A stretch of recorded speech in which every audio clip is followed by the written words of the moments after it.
Yes, guys, it's Danny Glover from Fight Fan TV Live. We're back, proudly sponsored by Treasure Boxing Club. And to this video, we're going to talk about um, Oscar De La Hoya and Vergil Ortiz. There seems to be a big fallout all of a sudden. I know that the past few weeks, even months, especially, we're not going to talk about really go years or whatever and drag it on, but the last couple of months, especially, there's been great talks about Vergil Ortiz fighting Jaron Boots Ennis. Jaron Ennis came into the ring of Vergil Ortiz's last fight against Eric Salubin when he stopped him, and Jaron Ennis beat Lima. So they're both on a collision course to fight each other next. Now, we know there's been some back and forths around negotiations. Vergil Ortiz's team, i.e. Oscar De La Hoya, is demanding a 10 million purse, something. I don't know how you're going to do that, because 10 million, unless you're filling out a big stadium and you're getting serious pay-per-view buys. I don't think Vergil has been on pay-per-view. Neither has Boots, so neither of them are tried and tested on pay-per-view to even warrant a metric rating of what their current value is. Vergil Ortiz also has never actually won a world title, so how you could be requiring 10 million for your first world title shot? And sorry, it isn't even a world title shot, because Jaron Ennis has only got the IBO. That's not a proper world title. So in a non-proper world title fight, and you've still never been a world champion, to require 10 million. 10 million is what Chris Eubank Jr. got against Conor Benn. Yes, once again, that was not a world title fight, but it was a major historical fight, and it was in a 70,000 seater in Tottenham Hotspur. So, and that was pay-per-view and did very big pay-per-view numbers. And Chris Eubank Jr. has been on pay-per-view before. When you're talking about Terence Crawford, who got 10 million versus David Avenician, this is a multi-weight world champion, and he got that money backed by BLK Prime. In the end, I know Terence Crawford and Errol Spence got about $23 to $25 million each for their undisputed fight. So to be asking for 10 million, it's just a silly number, really. You're not really trying to fight, because where are you going to get the money from? Because if you're getting 10 million, Boots Ennis, how much is he going to get? And then the rest of the card, and then how's the network and everyone else going to make a profit? You've got to be realistic here.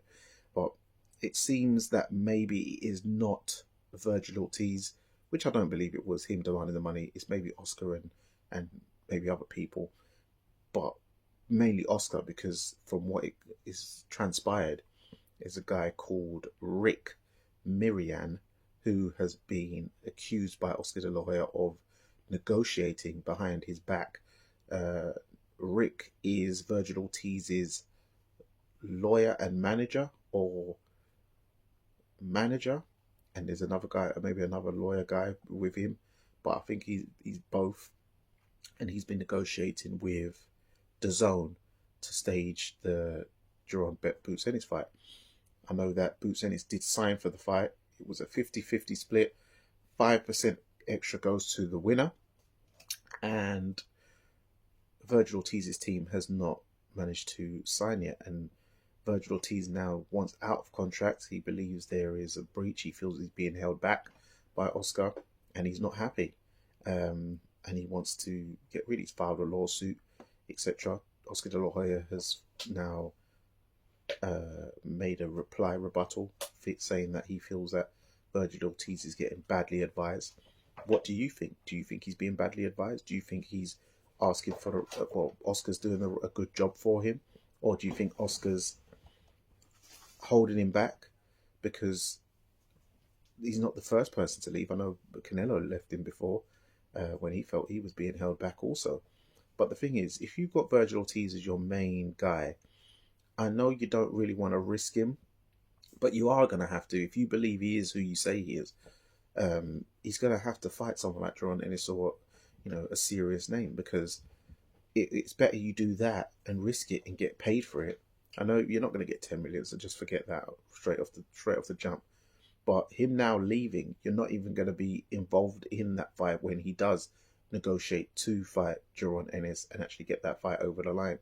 So it's better you be a part of it, and it might possibly go wrong for you on your side, rather than you getting nothing out of it. And after you've invested all those years in him, and then when it does come to a big fight, you ain't even a part of it. So you've actually made a loss.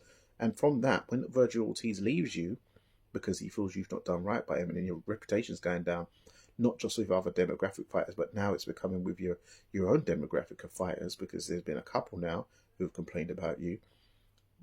Your contract with the Zone and your network is now going to be up for review, and it's now in jeopardy, because it's going to look like they're going to have some great concerns about your capabilities and your competence as a promoter, as a major player on the network. They've got enough guys who they're rotating with now these days on the network. Um, they've got Dimitri Salita on there. They've got GBM Sports, who've now got a big international deal now, which they announced groundbreaking. We obviously have Matchroom and Queensbury, and we've got a couple other type of promoters on there as well who are doing their thing. So Golden Boy, they need to be very careful with their next moves. Hopefully this can be resolved, because I do think that Oscar De La Hoya, if he does promote Vergil properly, is a good fit for him. But let us know your thoughts. What do you feel? Do you feel Vergil is doing the right thing, trying to shake off Oscar and go his own way, or do you feel? And who do you think he will sign with after? That would be interesting. Who do you think he'll sign? Do you think he'll go with Matchroom? Do you think he'll go with? I don't know. Let us know in the comment section. Let's get that engagement up. Please be sure to hit that like button, the subscribe button, the hype button as well, because that helps as well. And yeah, let us know. And I think more will transpire in the coming weeks. But yeah, until the next video, thank you for watching. It's Danny Glover from Fight Fan TV Live, proudly sponsored by Treasure Boxing Club. And remember, guys, persistence beats resistance. You know where it is.